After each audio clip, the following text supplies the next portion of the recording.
Dunia ini banyak misteri dan hal yang tidak masuk logika.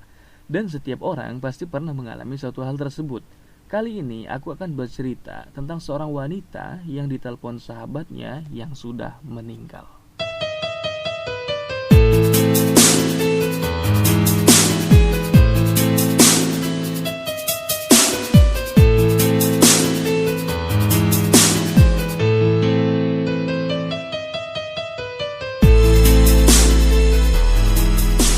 Cerita ini gue dapatkan dari sebuah platform media sosial. Ya, gue gak sebutin ya apa nama platformnya. Tapi yang nulis ini bilang kalau kisah ini adalah kisah nyata dan kisah persahabatan. Kita sebut saja namanya Yuli dan Rika. Gue gak nyebutin ya kejadiannya tahun berapa. Tapi kisah nyata ini menarik untuk kita ulas pada kesempatan hari ini. Yuli dan Rika ini bersahabat dari bangku kuliah. Karena Yuli ini menilai si Rika ini yang selalu ada untuk dia dan memahami si Yuli. Persahabatan mereka pun berlanjut hingga si Rika ini mempunyai 2 orang anak. Namun sayang di anak kedua si Rika ini menjadi janda. Di sini gue nggak jelasin ya tentang suaminya gimana, entah cerai atau meninggal. Nah di sini gue jelasin si Yuni dan Rika ini tinggal di kota dan rumah kos-kosan mereka ini ya nggak terlalu jauh lah. Jadi si Yuni ini sering berkunjung ke rumahnya si Rika. Oke, kita lanjut lagi. Karena sudah menjadi janda, Rika ini pulang ke kampung halamannya lah.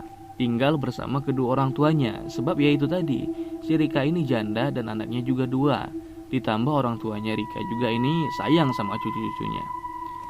Jarak kampung halaman si Rika dari kota itu sekitar 1 jaman.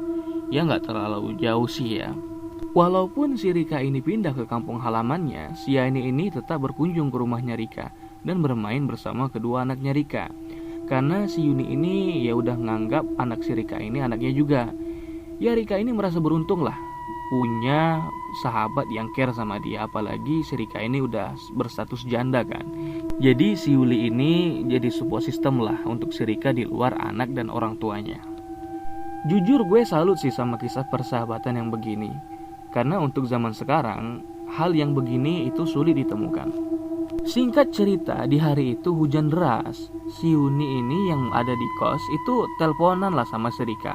Ya bahas tentang zaman kuliah mereka, apalagi mereka kan pernah satu kosan juga lah, satu kamar. Ya suka duka mereka kenang lah semasa jadi mahasiswa dulu. Ya lu tahu kan gimana orang mengenang sejarah mereka, penuh haru dan juga kenangan. Tibalah esok hari sekitar subuh dan kondisinya juga masih hujan.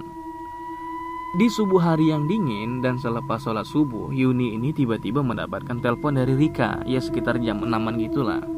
Di situ sih mereka tuh berbicara sebentar dan entah kenapa si Rika tuh bilang gini, Yuni, datang ya pagi ini, aku udah rindu samamu dan anak-anakku juga rindu juga samamu. Udah lama kamu gak kemari, kata si Rika. Di situ si Yuni ya tersentak kan. Ya memang sih si Yuni udah 1 bulan lebih nggak berkunjung ke rumah si Rika karena ia sibuk dengan kerjaannya.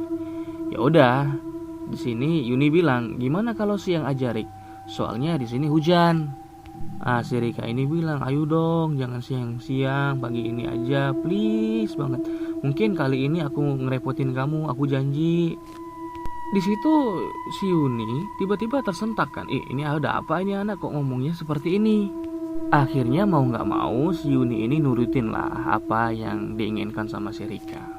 Ya udahlah sekitar jam 7 si Yuni ini berberes kan. Dan di sini si Yuni entah kenapa kok kepengen banget nih pakai baju yang serba hitam. Berangkatlah si Yuni ini menuju ke rumahnya si Rika yang di kampung. Ya walaupun keadaan cuaca itu sedang gerimis, ya si Yuni lanjut aja perjalanan. Nah di perjalanan si Yuni ini teringat dengan anak-anaknya Rika kan. Ya udahlah si Yuni ini mampir ke sebuah kedai untuk membelikan beberapa jajanan untuk anaknya si Rika. Nah setelah beli jajan dan segala macam lanjutlah perjalanan si Yuni ini. Sembari di perjalanan si Yuni ini seneng banget karena udah 1 bulan lebih gak ketemu sahabatnya. Dan di atas motor ia tuh terus ingat tuh semua kenangan dia dan si Rika saat masih kuliah dulu.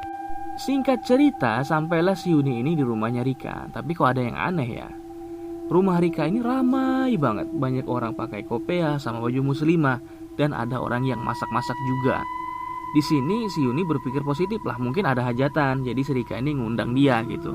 Sampailah si Yuni ini di depan pintu rumahnya Rika, dan tiba-tiba ibu si Rika ini nyambut kedatangan si Yuni kan. Nah di situ ibunya Rika ini nangis. "Nak, syukurlah kamu datang. Ibu nggak tahu nomor kamu, mau hubungi kamu juga gimana?" Ya jelas kaget dong si Yuni. Ini ada apa kok suasananya begini? Si Yuni ini bilang, "Bu, tadi saya barusan teleponan kok sama si Rika. Ya sekitar jam 6 dan ya yang nyuruh saya datang kemari itu si Rika, makanya saya datang kemari." Di situ suasana jadi hening kan. Ibunya Rika ini kaget lah dengar si Yuni itu bilang begitu. Akhirnya ibunya Rika ini bilang, "Nak, maaf, Rikanya udah meninggal. Tadi sekitar jam 4 si Rika itu bantuin ibu jualan. Cuma karena hujan, qadarullah si Rika ini diserempet truk. Lukanya parah dan Rika ini meninggal di perjalanan menuju rumah sakit. Ya sekitar jam 4.45 menit. Ibunya Rika ini pun narik tangannya si Yuni lah untuk menuju ke sebuah ruangan tengah tempat si Rika disemayamkan. Di situ Yuni langsung speechless lah, nggak bisa berkata-kata lagi melihat sahabatnya yang udah terbujur kaku seperti itu.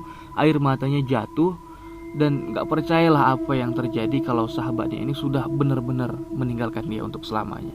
Di situ Yuni ingat kan kalau jam 6 tadi mereka tuh masih teleponan. Yuni ini buru-buru lah ambil HP-nya yang di dalam tas untuk mengecek riwayat panggilan. Dan benar aja ada sekitar beberapa menit mereka tuh nelpon. Cuma si Yuni ini antara percaya nggak percayalah dengan apa yang dilihatnya. Masa iya sih sahabat gue meninggal padahal kan tadi masih teleponan. Ya udah Yuni ini nyobalah buat nelpon nomornya Serika. Dan benar aja ada suara HP bunyi dari tasnya Serika yang digantung di dekat jendela. Dan tasnya itu ya masih ada darahnya Serika. Di situ si Yuni langsung sadar tuh kalau arwahnya Serika maksa Yuni datang untuk hal ini. Yuni ini kayak nyesel banget udah ngeluh untuk datang karena hujan. Rika ingin Yuni ini melihat dia terakhir kalinya. Ya udahlah.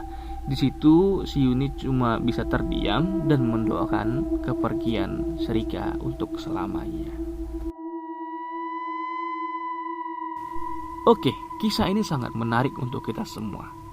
Karena bagi gue, persahabatan yang seperti ini itu sulit kita temukan di zaman sekarang.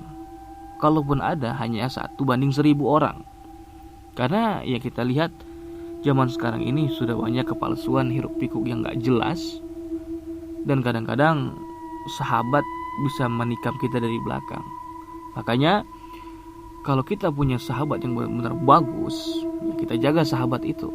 Karena di Islam sahabat juga bisa menuntun kita ke dalam surga. Maka mudah-mudahan kita semua selalu mendapat lindungan Allah dan diberikan sahabat-sahabat yang baik.